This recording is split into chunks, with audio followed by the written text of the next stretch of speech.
Julienne Giunta. Thank you, Mr. Chair. I rise to speak on Part 1 of the Resource Management Reform Bill. Mr. Chair, I'm a qualified planner. I'm very familiar with the RMA, and I would be the first to admit that there are a whole lot of areas for improvement, both in district plans and in our urban planning process. But unfortunately, this reform bill put forward by the national government is another perfect example of their inability to understand or define properly what the problems are and then address them in a coherent, intelligent way that's going to deliver a smarter, greener environment for New Zealanders to live in and a smarter, greener economy that's going to enable us all to look after ourselves in the generations to come. And as I said before, I'd be the first to admit that planners have been a big part of the problem over the past few decades. And unfortunately, the single biggest problems that they've introduced in district plans are not at all addressed by this legislation. So it's very easy for the government to go out and say that they're cutting red tape and they're going to make life easier for the average Kiwi. But in fact, these provisions in this bill do the exact opposite. They're going to increase costs for average Kiwis. They're going to increase rates, and they're going to increase because they increase the costs for councils. And a perfect example of this is this tree protection provision, which actually makes it much more difficult and costly for the council to ensure that there's adequate tree protection. Now, we have major issues with stormwater in our towns and cities in New Zealand because we get a lot of rain. And I'm not sure if there are any people on the national side who have ever looked at stormwater management or have any understanding, but as soon as you start cutting down trees, you massively increase the amount of stormwater runoff, which then has to go through our stormwater system, which is paid for by ratepayers, or just flushes out to sea. So by cutting down, if we have individual landowners looking to cut down trees because they would prefer to do that, it has an impact on the entire community, and it has an impact on the management of stormwater in our community. And over time, as we lose tree cover, we not only lose important ecological services that are performed by trees, we not only lose the amenity that New Zealanders absolutely value and are very concerned about preserving as we're looking at increased intensification and development pressure in Auckland, but very practically, the consequence down the road of a council like the Auckland Council not being able to manage trees could quite logically be that we have increased stormwater runoff and increased costs to ratepayers. So on the one hand, we have the national government putting pressure on local councils saying you should keep down your rates. But on the other hand, they're actually taking away their ability to manage development in such a way that would reduce costs and reduce the economic costs, the environmental costs of stormwater runoff by ensuring that there are enough trees to take that water. So it's a perfect example of where the rhetoric is the exact opposite of the reality. And the national government is going to increase costs to council in the first instance because now they have to go through this intensely bureaucratic process, which is, as they said in their own submissions, costly and impractical, onerous and unworkable, involve huge amounts of time and resources. And I'm sure that the ratepayers around New Zealand do not appreciate the national government making legislative changes which are going to increase costs for councils and therefore increase rates. There's no joined-up thinking in the National Party. They're looking for short-term gains and an opportunity to claim that they're reducing red tape. But the reality is that the Resource Management Act, with all its imperfections, already allows most applicants to do whatever it is they want to do. Over 95% of applications for resource consents are granted. So how can one say that there is a problem, Mr. Chair, when rich developers and property owners are able to do exactly what they want? I agree that processes could be improved. One of the most perfect areas which is not addressed in this resource management reform bill is Mr. Chair, the onerous cost of parking restrictions, which are the single biggest trigger of resource consent applications. And you would think that the National Party would care about reducing the burden of costs on developers and perhaps reducing the single biggest trigger of resource consent applications, which are not grounded in any economic rationality, but simply a hangover of a 1950s car-oriented approach to transport planning, which has reduced the ability of New Zealanders to have good, affordable transport options. Now, if the National Party were able to look beyond their blind ideology, they would address this problem. And they would ensure that developers weren't forced to provide huge off-street car parks when they don't want to, that local landowners, people looking to build houses, right here in Wellington, a staff member in our office told me they went to build a house and the council was there telling them that they had to put in 2 car parks, which was basically impossible. But so here's an opportunity for them to do something in line with their own ideology that would reduce costs, reduce the burden to ratepayers, reduce the burden to taxpayers of a car-oriented transport system. But instead, what are they doing? They're creating more bureaucratic nonsense for councils to go through to look after trees, which are essential not only for amenity, but for stormwater management.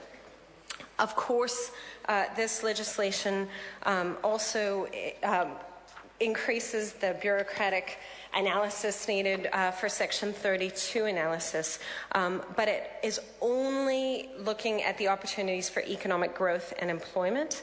And unfortunately, the additional requirements for this type of assessment, rather than increasing certainty and increasing the soundness of the judgments that are being made, could quite likely require that it require level of detail to such an extent that it's actually impossible for local authorities to undertake an adequate and necessary risk analysis. So again, it's an example of ideological rhetoric undermining good outcomes. And I think that there was a whole wealth of submissions on this bill that were very informed and demonstrated that that the approach taken in this reform bill is not one that is going to have the result of achieving a better outcome for New Zealanders. It's not one that's going to reduce costs in reality. It's not one that is going to improve the council's ability to ensure that local communities can look after the development that's happening and ensure that it's occurring in a way that's going to be good for generations to come. We also do not support, Mr. Chair, the changes in this legislation that are going to make it harder for local communities to engage in the process of decision-making around resource consent applications. Best practice in the most livable cities overseas, like Vancouver, and in many communities in Europe, show that the more that neighbors and stakeholders are engaged at the beginning of a process, whether it's for major infrastructure or whether it's for a major development, the more people who can be involved, the better outcome is achieved for the entire community. And so we're going in exactly the wrong direction on the basis of some narrow ideological rhetorical slogans from the National Party, because they are not the party that actually delivers good, smart, green outcomes for New Zealand. They are simply the party that waves their hands around, claims to be solving problems that aren't even problems, provides no analysis to support the changes in this legislation, and instead just gets on with it and gets a worse outcome for all New Zealanders. And that's what I have to say, Mr. Chair. Katrina Shanks. I move that the question be now put. Yeah, 2 hours. Yes, the question is that the question be now put. Those of that opinion will say aye. Contrary, no. No. Party vote. The clerk will conduct the party vote.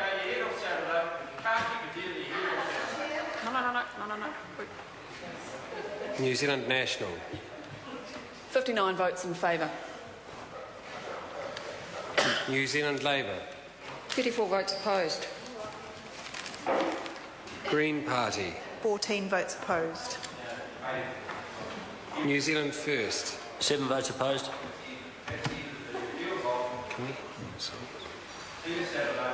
Māori Party. 3 votes in favour. Mana. 1 opposed. Act New Zealand. Point of order. A point of order, Louise Hobson. I thought votes were meant to be taken in silence, Mr Chair. I was going to give an admonishment when we finished, but points of order, votes and points of order, but votes particularly need to be heard in silence for 2 reasons, which I've been at pains to point out to the House. No member in this House will vote under duress, but more importantly, we just simply sometimes don't hear the votes, so voting will be done in silence.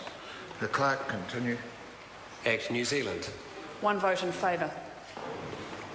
United Future. 1 vote in favour. Brendan Horan. 1 opposed. Any other votes?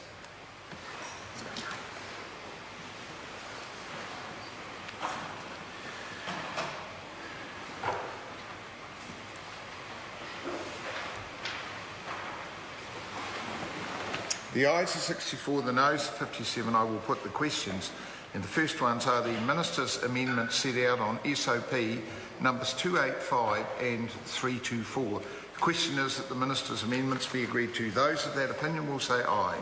Contrary, no. Ayes have it. Party vote. The clerk will conduct a party vote. New Zealand National. 59 votes in favour.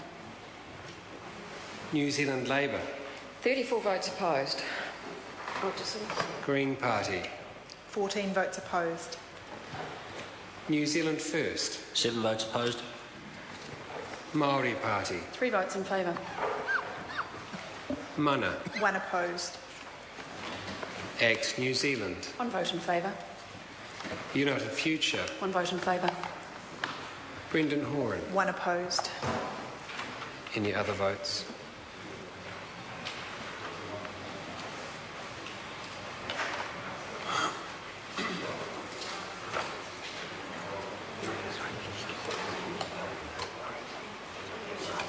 Yeah, order. Could I have the Maori vote repeated, please? 3 votes in favour. 3 votes in favour. Thank you.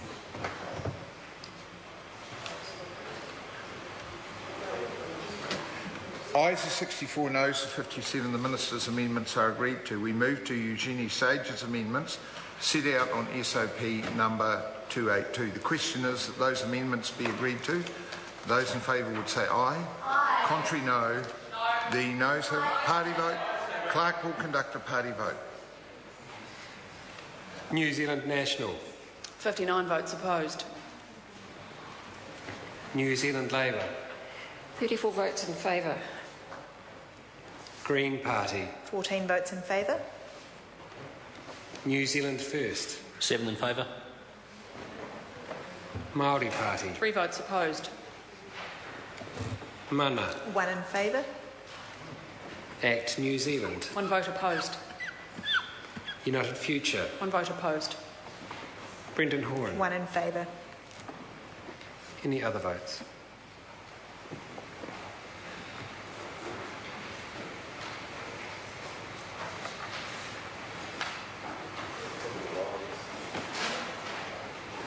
Ayes are 57, noes are 64. The amendments are not agreed to.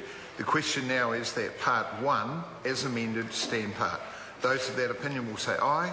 Aye. Contrary, no. No. Ayes have it. Party vote. The clerk will conduct a party vote.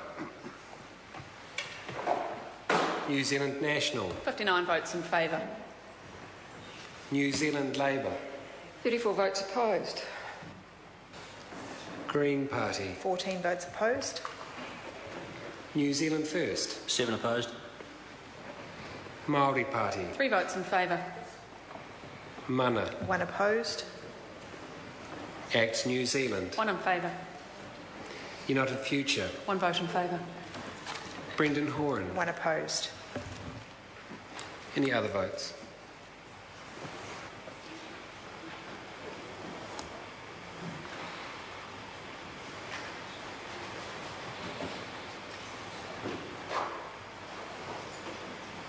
Ayes 64, noes 57. The motion is agreed to.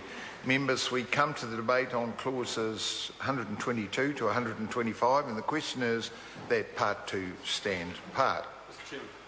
Phil Twyford. Thank you, Mr. Chairman. I want to make some comments about Part 2 of the bill, which amends the Local Government Auckland Transitional Provisions Act.